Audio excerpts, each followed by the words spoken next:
એ Saudi અરેબિયામાં airport પર પહોંચવાના સમયે એમને કહેવામાં આવ્યું કે એરપોર્ટ બંધ થઈ ગયું છે, આગળ નહીં જઈ શકાય, નથી એમના માટે કોઈ વ્યવસ્થા. અન્ય મોટાભાગના દેશોએ આવા રીતે ફસાયેલા વ્યક્તિઓ માટે પોતાના નાગરિકોને રહેવા, જમવા, હોટલ બધી વ્યવસ્થા કરી છે.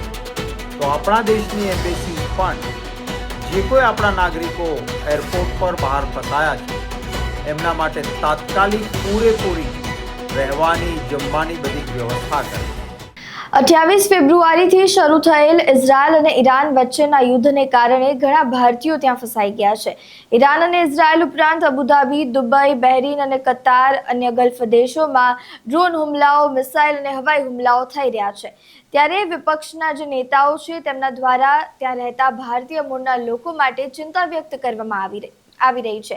તે લોકો કહી રહ્યા છે કે જ્યારે રશિયા અને યુક્રેનનું યુદ્ધ ચાલી રહ્યું હતું ત્યારે ભારત સરકાર દ્વારા સરકારી ખર્ચે ત્યાં અભ્યાસ માટે ગયેલા વિદ્યાર્થીઓ અને ત્યાં વસતા લોકોને ભારત પાછા લાવવામાં આવ્યા હતા.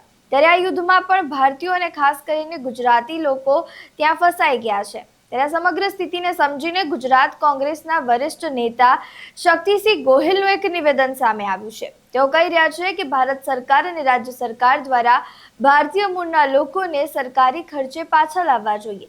વધુમાં તેઓ શું કહી રહ્યા છે સાંભળો. ઈરાન વિરુદ્ધ ઇઝરાયલ અને અમેરિકાના યુદ્ધના કારણે ગલ્ફના અનેક દેશોમાં વસતા આપણા ગુજરાતીઓ માટે, ઈરાન અને ઇઝરાયલમાં વસતા આપણા ગુજરાતીઓ માટે અનેક ચિંતાનો વિષય છે. કોઈ પણ ટીવીની ચેનલ ખોલીએ, સતત હવાઈ હુમલાઓ, ડ્રોન, મિસાઇલ્સ આ દ્વારા હુમલાઓ જે વિસ્તારોમાં થાય છે ત્યાં અસંખ્ય આપણા ગુજરાતીઓ વસે છે. મેં માનનીય વડાપ્રધાનશ્રીને અને માનનીય વિદેશ મંત્રીશ્રીને વિનંતી કરતો ઈમેલ મોકલ્યો છે કે આપણા ગુજરાતીઓ જે આ જગ્યાએ છે એમની સંપૂર્ણ સુરક્ષાની વ્યવસ્થા કરવામાં આવે. કેટલાક ગુજરાતીઓ અમેરિકા અને અન્ય જગ્યાએ જવા માટે ગુજરાતથી નીકળ્યા હતા અને એમનું હવાઈ જહાજ દુબઈ, કુવૈત, બહેરીન આવી જગ્યાએ રોકાઈને જવાનું હતું. ત્યાં રોકાયું હવાઈ જહાજ અને એરપોર્ટ બંધ થઈ ગયા છે. એ લોકો ત્યાં ખરાબ પરિસ્થિતિમાં મુકાયા છે.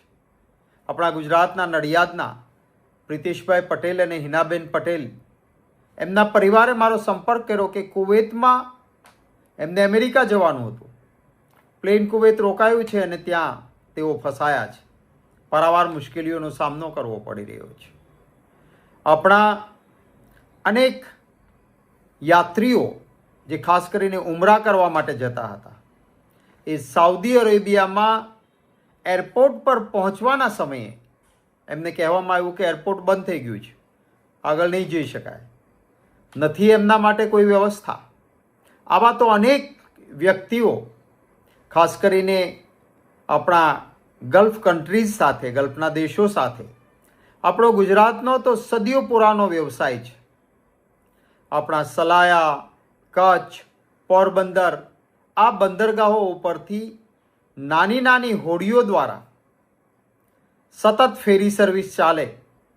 આપણા દેશને પણ ફાયદો, આપણા દેશની વસ્તુઓ ત્યાં લઈને જઈને વેચાણ પણ થાય છે, દેશનો પણ હિત છે.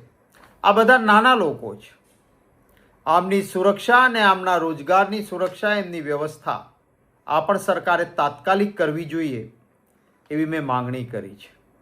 ખાસ કરીને જે ઇઝરાયલમાં, ઈરાનમાં કે ગલ્ફ કન્ટ્રીઝમાં અનેક ગુજરાતી પરિવારો રહે છે, એમને પરત ગુજરાતમાં આવવું હોય તો એમને લાવવા માટેની, કારણ કે અત્યારે એમની હાલત તો ખરાબ હશે. ભૂતકાળમાં ખાડી યુદ્ધ થયું ત્યારે કેન્દ્રમાં કોંગ્રેસની સરકાર હતી. સરકારના ખર્ચે બધાને જ પરત લઈને આવ્યા હતા.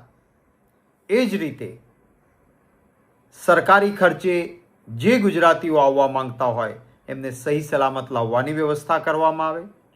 જે પ્રવાસીઓ એરપોર્ટ પર ફસાયા છે એમના પાસે કોઈ બીજી વ્યવસ્થા નથી. સામાન્ય રીતે આપણે પણ બહાર ફરવા ગયા હોઈએ તો છેલ્લા દિવસે જવાનું હોય ત્યાં સુધીમાં શોપિંગ આ તે ખર્ચાઓ કરી લીધા હોય. પછી કંઈ વધ્યું ના હોય. હવે એવા સમયે અચાનક જો એરપોર્ટ બંધ થઈ જાય અને રોકાવાનું થાય તો આપણે સમજી શકીએ છીએ કેવી મુશ્કેલી થાય. મને કેટલાક સમાચારો મળ્યા એ પ્રમાણે અન્ય મોટાભાગના દેશોએ આવા રીતે ફસાયેલા વ્યક્તિઓ માટે પોતાના નાગરિકોને રહેવા, જમવા, હોટલ બધી વ્યવસ્થા કરી છે. તો આપણા દેશની એમ્બેસીઝ પણ જે કોઈ આપણા નાગરિકો એરપોર્ટ પર બહાર ફસાયા છે એમના માટે તાત્કાલિક પૂરેપૂરી રહેવાની, જમવાની બધી જ વ્યવસ્થા કરે.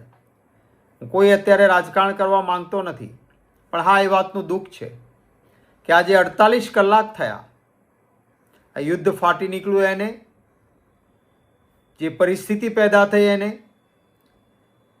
માનનીય વડાપ્રધાન શ્રી કે ગુજરાતના મુખ્યમંત્રી શ્રી તરફથી એક પણ નિવેદન આપણા ગુજરાતીઓની ચિંતા કરતું આવ્યું નથી. ત્યારે મેં સામેથી મારા પાસે જે હકીકતો પ્રાપ્ત હતી, મને જે પરિવારોના તરફથી ફોન આવતા હતા એના આધાર ઉપર અને મારા પાસે પ્રાપ્ત માહિતીને ધ્યાને લઈને કેટલીક વિડીયો પણ આવી, એ સાથે માનનીય પ્રધાનમંત્રીશ્રી અને વિદેશ મંત્રીશ્રીને ઈમેલ પણ કરી છે.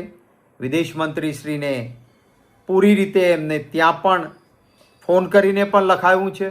હું આશા રાખું છું કે આપણા ગુજરાતીઓની સલામતી માટે પૂરતી વ્યવસ્થા આપણી સરકાર કરે, એ જ માત્ર મારી લાગણી અને માંગણી છે. ઈશ્વરને પણ પ્રાર્થના છે કે આપણા જે કોઈ ગુજરાતીઓ જ્યાં ક્યાંય છે ત્યાં આ યુદ્ધના સમયે સલામત રહે અને સલામત રીતે પરત આવે. નમસ્કાર. રશિયા અને યુક્રેન વચ્ચે જ્યારે વોર ચાલી રહી હતી ત્યારે પ્રધાનમંત્રી મોદીથી લઈને ભાજપના નેતાઓએ મોટા ઉપાડે પોતાનો પ્રચાર કરતા કીધું હતું, વોર રૂકવા દી પાપા. ત્યારે અત્યારે ઇઝરાયલ અને ઈરાન વચ્ચેના યુદ્ધમાં પણ ઘણા ભારતીયો ત્યાં ફસાયા છે. વિપક્ષ દ્વારા પણ માંગ કરવામાં આવી રહી છે કે ભારતીયોને સલામત રીતે ભારત પાછા લાવવામાં આવે. ત્યારે હવે લોકો અહીં કહી રહ્યા છે કે અબ યે વોર કબ રૂકવાઓગે પાપા.